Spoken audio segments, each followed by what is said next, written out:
প্রতি ওয়াক্ত ফরজ নামাজ শেষে নবীজি সাল্লাল্লাহু আলাইহি ওয়াসাল্লাম এই 13টি দোয়া সব সময় পাঠ করতেন। প্রিয় দর্শক, ফরজ নামাজের পর আমরাও অনেক দোয়া ও আমল করে থাকি, কিন্তু আপনি কি কখনো এই 13টি আমল করেছেন? যদি না করে থাকেন তাহলে জীবনে অনেক বড় ভুল করেছেন। তো প্রিয় দর্শক, যদি জানতে ইচ্ছে করে যে কোন সেই 13টি দোয়া ও আমল, তাহলে আজকের ভিডিওটি সম্পূর্ণ দেখার জন্য অনুরোধ রইল।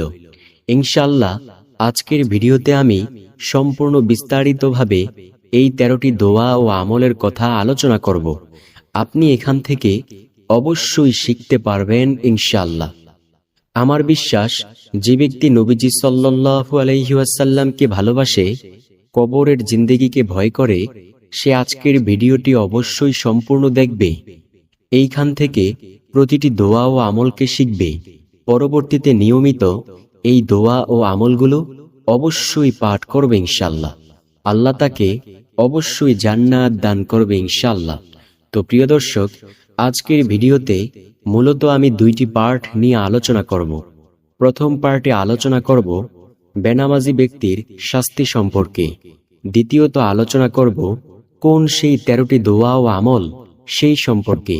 তো চলুন সর্বপ্রথমে আলোচনা করা যাক বেনামাজি ব্যক্তির শাস্তি সম্পর্কে। নবীজি সাল্লাল্লাহু আলাইহি ওয়াসাল্লাম বলেন, বেঈমান আর মুমিনের মধ্যে পার্থক্য হলো নামাজ। বেঈমানেরা নামাজ পড়ে না, মুমিন কখনোই নামাজ ছাড়ে না। নবীজি সাল্লাল্লাহু আলাইহি ওয়াসাল্লাম আরো বলেন, একজন বেনামাজি যখন রাস্তা দিয়ে হেঁটে যায়, ওই রাস্তার মাটিগুলো সহ তার জন্য লানত দিতে থাকে। হাসরের মাঠে সর্বপ্রথম নামাজের হিসাব নেওয়া হবে। নবীজি সাল্লাল্লাহু আলাইহি ওয়াসাল্লাম বলেন, জান্নাতের গেটের সামনে কিছু সংখ্যক লোক ভিড় করে দাঁড়িয়ে থাকবে। তারা দেখবে জান্নাতের গেটে তালা ঝুলানো। ফেরেশতা জিজ্ঞেস করবে, ও আল্লাহর বান্দাবান্দিরা, তোমরা কেন এইখানে দাঁড়িয়ে আছো? ওই ব্যক্তিরা বলবে, আমরা জান্নাতে ঢুকতে চাই। ফেরেশতা জিজ্ঞেস করবে, তো জান্নাতে ঢুকো। তখন তারা বলবে, আমরা তো দেখতে পাচ্ছি জান্নাতের দরজায় তালা লাগানো, আমরা এই চাবি তো আনি নাই, কিভাবে আমরা তালা খুলব? ফেরেশতা জিজ্ঞেস করবে, আচ্ছা, তোমরা কি দুনিয়ায় জীবিত থাকা অবস্থায় শোনো নাই যে নামাজ হচ্ছে বেহেশতের চাবি? তোমরা কি নামাজ পড়ো নাই? তখন ওই আল্লাহ তাআলার বান্দাবান্দি বলবে, আমরা শুনেছি, কিন্তু আমরা নামাজ পড়ি নাই। তখন ফেরেশতা বলবে, তাহলে আজকে তোমরা জান্নাতে প্রবেশ করতে পারবে না, কারণ নামাজ হচ্ছে বেহেশতের চাবি। যদি তোমরা দুনিয়ায় নামাজ পড়ে আসতে, তাহলে আজকে তোমরা এই চাবি দিয়ে তালা খুলতে পারবে। এই তালা খোলার চাবি আমার হাতে নেই, এটার চাবি স্বয়ং রব্বুল আলামিনের কাছে। তোমরা এইখান থেকে দূরে সরে যাও। তখন ওই ব্যক্তিরা সবাই জাহান্নামী হয়ে যাবে। নবীজি সাল্লাল্লাহু আলাইহি ওয়াসাল্লাম বলেন, যে ব্যক্তি এক ওয়াক্ত নামাজ ইচ্ছা করে ছাড়ল, তাকে রব্বুল আলামিন 2,88,00,000 বছর জাহান্নামের আগুনে জ্বালাইবেন। প্রিয় দর্শক, 1 সেকেন্ডের জাহান্নামের আগুন কি সহ্য করতে পারবেন? 1 সেকেন্ডের আযাব সহ্য করার মতো ক্ষমতা এই পৃথিবীর কারোই নেই। নবীজি সাল্লাল্লাহু আলাইহি ওয়াসাল্লাম আরো বলেন, দুনিয়ার আগুন তো একটি নির্দিষ্ট জায়গায় লাগলে ওই নির্দিষ্ট জায়গাটাই শুধু জ্বলে। যেমন কারো যদি হাতের আঙ্গুলে লাগে, তাহলে ওই আঙ্গুলটাই জ্বলবে। কিন্তু জাহান্নামের আগুন এতটাই তেজস্বী আগুন যে জাহান্নামের আগুন যদি হাতের আঙ্গুলের মাথায়ও লাগে, তারপরেও তার সারা শরীরটা ওই তাপে ভুনা হয়ে যাবে। নাউযুবিল্লাহ, নাউযুবিল্লাহ। রব্বুল আলামিন আমাদেরকে 5 ওয়াক্ত নামাজ জামায়াতের সাথে আদায় করার তৌফিক দান করুক। তো প্রিয় দর্শক, এখন আমরা জানব কোন সেই 13টি দোয়া ও আমল সেই সম্পর্কে। তো চলুন জেনে নেওয়া যাক। 1 নাম্বার দোয়া হলো, নবীজি সাল্লাল্লাহু আলাইহি ওয়াসাল্লাম যখন প্রত্যেক ফরজ সালাতের পর সালাম ফিরাইতেন, তিনি আয়াতুল কুরসি পাঠ করতেন। হযরত আবু উমামা রাদিয়াল্লাহু তাআলা আনহু বলেন, নবীজি সাল্লাল্লাহু আলাইহি ওয়াসাল্লাম বলেছেন, যে ব্যক্তি প্রত্যেক ফরজ সালাত শেষে আয়াতুল কুরসি পাঠ করবে, তার জান্নাতে যাওয়ার জন্য কোনো বাধা থাকে না, শুধু একটা বাধাই থাকে, সেটা হলো মৃত্যু। যখনই সে মৃত্যুবরণ করবে সাথে সাথেই আল্লাহর জান্নাতে চলে যাবে। সুবহানাল্লাহ। তাই প্রিয় দর্শক, আমরা যদি জান্নাতে যেতে চাই, অর্থাৎ মৃত্যুর পর যদি জান্নাতি হতে চাই, তাহলে প্রত্যেক ফরজ সালাত শেষে আয়াতুল কুরসি পাঠ করব ইনশাআল্লাহ। অবশ্যই আমরা জান্নাতি হতে পারবো ইনশাআল্লাহ। আপনি প্রশ্ন করতে পারেন যে ভাইজান, আয়াতুল কুরসি কোনটা, আমাদেরকে বলে দিলে একটু ভালো হয়। ঠিক আছে ভাই, আপনাদের সুবিধার্থে আমি আপনাদেরকে বলে দিচ্ছি। আয়াতুল কুরসি হলো সূরাতুল বাকারার 255 নং আয়াত। চলুন সেটা জেনে নেওয়া যাক। আউযু বিল্লাহি মিনাশ শাইতানির রাজীম। বিসমিল্লাহির রহমানির রহিম। আল্লাহু লা ইলাহা ইল্লা হুয়াল হাইয়ুল কাইয়্যুম লা তাখুযুহু সিনাতু ওয়ালা নাউম লাহু মা ফিস সামাওয়াতি ওয়া মা ফিল আরদ মান যাল্লাযী ইয়াশফা'ু ইনদাহু ইল্লা বিইজনিহি ইয়ালামু মা বাইনা আইদিহিম ওয়া মা খালফাহুম ওয়া লা ইউহিতুনা বিশাইইন মিন ইলমিহি ইল্লা বিমা শাআ ওয়াসি'a কুরসিয়্যুহুস সামাওয়াতি ওয়াল আরদ ওয়া লা ইয়াউদুহু হিফযুহুমা ওয়া হুয়াল আলিয়্যুল আযীম। এটাই হলো আয়াতুল কুরসি। নবীজি সাল্লাল্লাহু আলাইহি ওয়াসাল্লাম বলেছেন, যে ব্যক্তি প্রত্যেক ফরজ সালাত শেষে আয়াতুল কুরসি পাঠ করবে সে মৃত্যুর পর সাথে সাথে জান্নাতি হবে। সুবহানাল্লাহ, আল্লাহু আকবার। এছাড়াও আপনি সূরাতুল বাকারা খুলিয়া অবশ্যই 255 নং আয়াতটি পাঠ করবেন। এটাই আয়াতুল কুরসি নামক আয়াত। তো এই গেল 1 নাম্বার দোয়া। দ্বিতীয় নাম্বার যে দোয়ার কথা বলবো সেই দোয়াটা হলো নবীজি সাল্লাল্লাহু আলাইহি ওয়াসাল্লাম প্রত্যেক ফরজ নামাজ শেষ করে তিনি বলতেন, লা ইলাহা ইল্লাল্লাহু লাহুল মুলকু ওয়া লাহুল হামদু ওয়া হুয়া আলা কুল্লি শাইইন কাদির। কোন ব্যক্তি যদি এটা পাঠ করতে পারে তাহলে আল্লাহ রাব্বুল আলামিন তার সব গুনাহ ক্ষমা করে দেন, যদিও সেই গুনাহের পরিমাণ সমুদ্রের ফেনারাশির সমতুল্য হয়ে থাকে। সুবহানাল্লাহ। তাই আমরা অবশ্যই পাঠ করব, লা ইলাহা ইল্লাল্লাহু লাহুল মুলকু ওয়া লাহুল হামদু ওয়া হুয়া আলা কুল্লি শাইইন কাদির। প্রিয় দর্শক, এই দোয়াটা পাঠ করলে অবশ্যই নবীকে অনুকরণ করা হয়ে যাবে। যে ব্যক্তি নবীজি সাল্লাল্লাহু আলাইহি ওয়াসাল্লামকে অনুসরণ অথবা অনুকরণ করবে সে ব্যক্তি অবশ্যই জান্নাতি হবে। আল্লাহু আকবার। তৃতীয় নাম্বার যেই দোয়ার কথা বলবো সেই দোয়াটা হলো একটি জিকির, আর সেই জিকিরটি হলো সুবহানাল্লাহ বলা। নবীজি সাল্লাল্লাহু আলাইহি ওয়াসাল্লাম প্রত্যেক ফরজ নামাজ শেষে 33 বার সুবহানাল্লাহ বলতেন।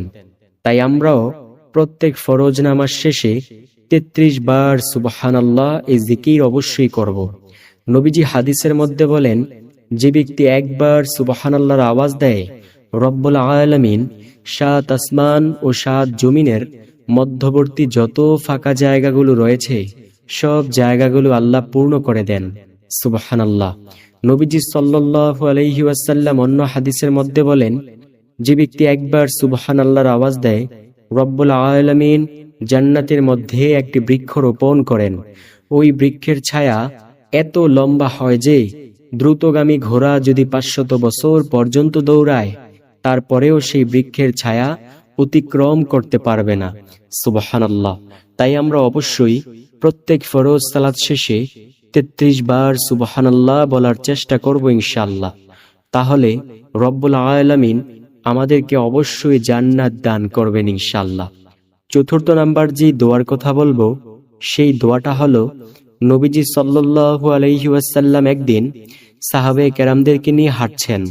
এমন সময় তিনি একটি গাছ ধরলেন, জোরে ঝাঁকি দিলেন, এতে করে ওই গাছ থেকে কিছু পাতা ঝরে পড়ল। নবীজি সাল্লাল্লাহু আলাইহি ওয়াসাল্লামের পাশে ছিল আবু হুরায়রা রাদিয়াল্লাহু তাআলা আনহু।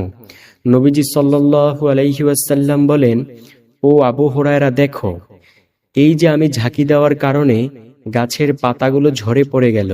শোনো আবু হুরায়রা, যদি কোনো ব্যক্তি সুবহানাল্লাহি ওয়ালহামদুলিল্লাহি ওয়ালা ইলাহা ইল্লাল্লাহু ওয়াল্লাহু আকবার এই 4 জিকির একত্রে করতে পারে, যেমনই ভাবে আমি ঝাঁকি দেওয়ার কারণে গাছের পাতাগুলো ঝরে পড়ে গেল, ঠিক তেমনি ভাবে তার আমলনামা থেকে রব্বুল আলামিন গুনাহগুলো ঝেড়ে ফেলে দিবেন।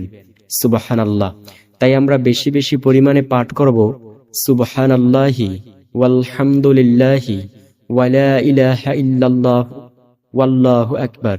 ইনশাআল্লাহ রব্বুল আলামিন আমাদেরকে অনেক হিকমতময়ী জিন্দেগি দান করবেন ইনশাআল্লাহ।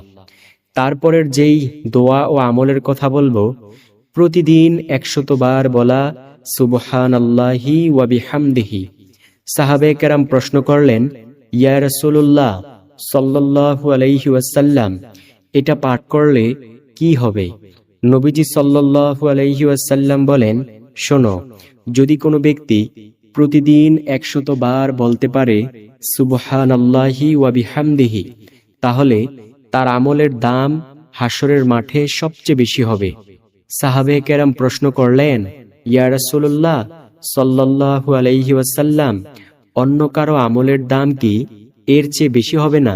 নবীজি সাল্লাল্লাহু আলাইহি ওয়াসাল্লাম বলেন, হ্যাঁ, ওই ব্যক্তির আমলের দামই এর চেয়ে বেশি হবে যে ব্যক্তি সুবহানাল্লাহি ওয়া বিহামদিহি 100 বার থেকেও বেশি পরিমাণে পাঠ করবে। আল্লাহু আকবার। তাই আমরা অবশ্যই সুবহানাল্লাহি ওয়া বিহামদিহি এটা বেশি বেশি পরিমাণে পাঠ করার মতো চেষ্টা করব। আল্লাহ আমাদেরকে সেই তৌফিক দান করুক। এছাড়াও নবীজি সাল্লাল্লাহু আলাইহি ওয়াসাল্লাম বলেন, যে ব্যক্তি প্রতিদিন 100 বার বলে সুবহানাল্লাহি ওয়া বিহামদিহি, তার গুনাহের পরিমাণ যদি সমুদ্রের ফেনারাশির সমতুল্য হয়ে থাকে, তারপরেও রব্বুল আলামিন সেই গুনাহগুলোকে ক্ষমা করে দিবেন। সুবহানাল্লাহ। তাই আমরা বেশি বেশি পরিমাণে সুবহানাল্লাহি ওয়া বিহামদিহি অবশ্যই পাঠ করার চেষ্টা করব ইনশাআল্লাহ। আল্লাহ আমাদেরকে সেই তৌফিক দান করুক। তারপরে যেই দোয়ার কথা বলবো, সেই দোয়াখানা হলো, এই দোয়াটি বলবেন, অর্থাৎ ইয়া জাল জালালি ওয়াল ইকরাম। একদিকে এটা একটি দোয়া, অন্যদিকে এটা একটি জিকির। আমাদের সমাজ থেকে আজকে এই জিকির নামক দোয়া একেবারে হারিয়েই গেছে, কেউই পাঠ করতে চায় না। অথচ এই জিকিরের যে কত দাম সেটা কিন্তু আপনি হয়তোবা জানেন না। প্রিয় দর্শক, নবীজি সাল্লাল্লাহু আলাইহি ওয়াসাল্লাম বলেন, কোনো ব্যক্তি যদি ইয়া জাল জালালি ওয়াল ইকরামের দ্বারা দোয়া করে, আল্লাহ সেই দোয়াকে খালি হাতে ফিরায় না। সুবহানাল্লাহ, আল্লাহু আকবার। আমরা যখন মুনাজাত ধরি, মুনাজাতের মধ্যে তো আমরা কত কিছুই চাই, যে আল্লাহ তুমি টাকা পয়সা দান করো, তুমি সম্পদ দান করো, কিন্তু আমরা যা চাই সব কি আর পাই? ইনশাআল্লাহ আপনি পাইবেন, যদি আপনি এই দোয়ার মাধ্যমে দোয়া করতে পারেন। নবীজি সাল্লাল্লাহু আলাইহি ওয়াসাল্লাম বলেছেন, ইয়া জাল জালালি ওয়াল ইকরামের দ্বারা দোয়া করলে আল্লাহ সেই দোয়াকে খালি হাতে ফিরায় না। সুবহানাল্লাহ, আল্লাহু আকবার। তাই আমরা বেশি বেশি পরিমাণে ইয়া জাল জালালি ওয়াল ইকরামের দ্বারা দোয়া করব ইনশাআল্লাহ। প্রিয় দর্শক, চাইব তো আল্লাহর কাছে, দুনিয়ার কোনো মানুষের কাছে চাইয়া কোনো লাভ নাই। শুধুমাত্র আল্লাহর কাছে চাইব, আল্লাহই আমাদেরকে অবশ্যই দেবেন। দুনিয়ার এই যে মানুষের কাছে চাই, একদিন চাইলে দ্বিতীয় দিন বেজার থাকে, কিন্তু আল্লাহ তাআলার কাছে যদি কেউ সারাক্ষণ শুধু চায়, আল্লাহ আরো বেশি খুশি হন। সুবহানাল্লাহ।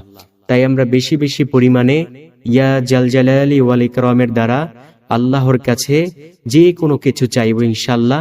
আল্লাহ আমাদের মনের সব চাওয়া পাওয়াগুলো পূর্ণ করে দেবেন ইনশাআল্লাহ। তারপরের যেই দোয়ার কথা বলবো, সেই দোয়াটি হলো, এই দোয়াটা পাঠ করবেন, রব্বানা যালামনা আনফুসানা ওয়া ইল্লাম তাগফির লানা ওয়া তারহামনা লানাকুনান্না মিনাল খাসিরিন। এটা একটি ইস্তিগফার সম্পর্কিত দোয়া। নবীজি সাল্লাল্লাহু আলাইহি ওয়াসাল্লাম বলেছেন, ও আমার উম্মতেরা, তোমরা বেশি বেশি পরিমাণে তাওবা ইস্তিগফার করিও, কারণ আমি নবী দৈনিক 100 বার তাওবা ইস্তিগফার করেছি। প্রিয় দর্শক, একটা বার একটু ভাইবা দেখেন তো, যেই নবীর কোনো গুনাহ নাই, যেই নবী একেবারে নিষ্পাপ বেগুনা মাসুম, সেই নবী যদি দৈনিক 100 বার তাওবা ইস্তিগফার করতে পারে, তাহলে আমাদের তো গুনাহের কোনো শেষই নেই। যেদিকেই তাকাই সেদিকেই দেখি শুধু গুনাহ আর গুনাহ। এমতো অবস্থায় আমাদের কি পরিমাণ তাওবা ইস্তিগফার করা দরকার, তাই আমরা প্রত্যেক ফরজ নামাজের পর বেশি বেশি পরিমাণে পাঠ করব, রব্বানা যালামনা আনফুসানা ওয়া ইল্লাম তাগফির লানা ওয়া তারহামনা লানাকুনান্না মিনাল খাসিরিন। অষ্টম নাম্বার যে দোয়া ও আমলের কথা বলবো, সে আমলটি হলো, নবীজি সাল্লাল্লাহু আলাইহি ওয়াসাল্লাম বলেন, তোমরা সূরাতুল ইখলাস 3 বার পাঠ করিও। নবীজির সামনে কিছু সাহাবে কেরাম বসা ছিলেন। নবীজি ওই সাহাবীদেরকে ডাক দিলেন, ডেকে বললেন, তোমরা একটু আমার সামনে এগিয়ে এসে বসো। ওই সাহাবীরা নবীজির সামনে এগিয়ে এসে বসলে নবীজি সাল্লাল্লাহু আলাইহি ওয়াসাল্লাম তাদেরকে বললেন, আমি কি তোমাদেরকে এমন একটি আমলের কথা বলবো না, যে আমল যদি তোমরা করতে পারো, যদি একবার করো, আল্লাহ 10 পারা কোরআন খতম করার সমান সওয়াব দিবে। যদি 2 বার করতে পারো, আল্লাহ তোমাদেরকে 20 পারা কোরআনুল কারীম খতম করার সমান সওয়াব দিবে। যদি তোমরা 3 বার করতে পারো, আল্লাহ তোমাদেরকে সম্পূর্ণ কোরআনুল কারীম খতম করার সমান সওয়াব দিবে। সাহাবে কেরাম তো ছিল আমলের জন্য পাগল পারা। সাহাবে কেরাম রাদিয়াল্লাহু তাআলা আলাইহিম আজমাইন বলেন, ইয়া রাসূলুল্লাহ সাল্লাল্লাহু আলাইহি ওয়াসাল্লাম, কোন সে আমল বলুন। নবীজি সাল্লাল্লাহু আলাইহি ওয়াসাল্লাম বলেন, যে ব্যক্তি সূরাতুল ইখলাস একবার পাঠ করবে, আল্লাহ তাকে 10 পারা কোরআনুল কারীম খতম করার সমান সওয়াব দিবে। যে ব্যক্তি 2 বার পাঠ করবে, আল্লাহ রাব্বুল আলামিন তাকে 20 পারা কোরআনুল কারীম খতম করার সমান সওয়াব দিবে। যে ব্যক্তি 3 বার পাঠ করবে, আল্লাহ রাব্বুল আলামিন তাকে সম্পূর্ণ কোরআনুল কারীম খতম করার সমান সওয়াব দিবে ইনশাআল্লাহ। তাই আমরা প্রত্যেক ফরজ নামাজের পর সূরাতুল ইখলাস পাঠ করার চেষ্টা করব। দেখেন প্রিয় দর্শক, নবীজির কাছে এক ব্যক্তি আইসা বলল, ইয়া রাসূলুল্লাহ সাল্লাল্লাহু আলাইহি ওয়াসাল্লাম, আমি সূরাতুল ইখলাসকে অনেক বেশি ভালোবাসি।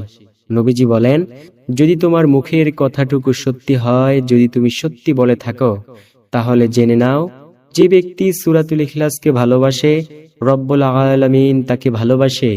আর এই ভালোবাসার শেষ পরিণাম ফল হয় মহান মালিকের সেই জান্নাত। সুবহানাল্লাহ, আল্লাহু আকবার। নবম নাম্বার যে আমলের কথা বলবো, সে আমলটি হলো, নবীজি সাল্লাল্লাহু আলাইহি ওয়াসাল্লামের সাহাবে কেরামগণ বলেন, নবীজি প্রত্যেক ফরজ সালাত শেষে সালাম ফিরিয়ে আস্তাগফিরুল্লাহ 3 বার বলতেন। তাই আমরা যারা নবীজিকে অনুকরণ করতে চাই, প্রত্যেক ফরজ নামাজ শেষে 3 বার বলবো, আস্তাগফিরুল্লাহ আস্তাগফিরুল্লাহ আস্তাগফিরুল্লাহ। অবশ্যই নবীজি সাল্লাল্লাহু আলাইহি ওয়াসাল্লামকে অনুকরণ করা হয়ে যাবে ইনশাআল্লাহ।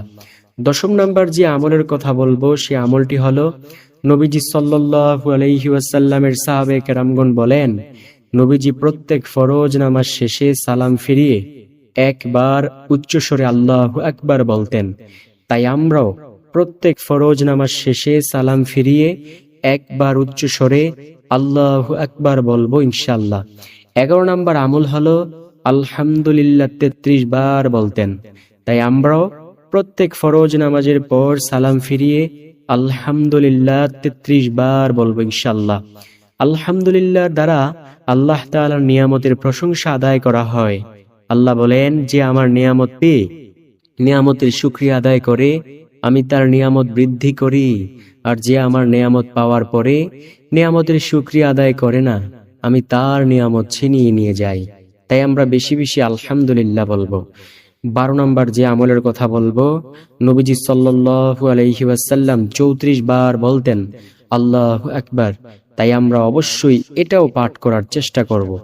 সর্বশেষ নাম্বার যে আমলের কথা বলবো, এটা নবীজি করতেন না এই প্রত্যেক ফরজ সালাত শেষে, তবে আমরা করব, সেটা হলো দরুদ পাঠ করব। যে কোনো একটি দরুদ সাল্লাল্লাহু আলাইহি ওয়াসাল্লাম পারি, এটা পাঠ করব।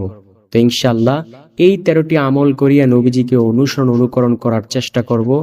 যদি সুন্দরভাবে নবীকে অনুকরণ করতে পারি, পরকালের জিন্দেগিটা আমাদের জন্য সুখময় হয়ে যাবে ইনশাআল্লাহ।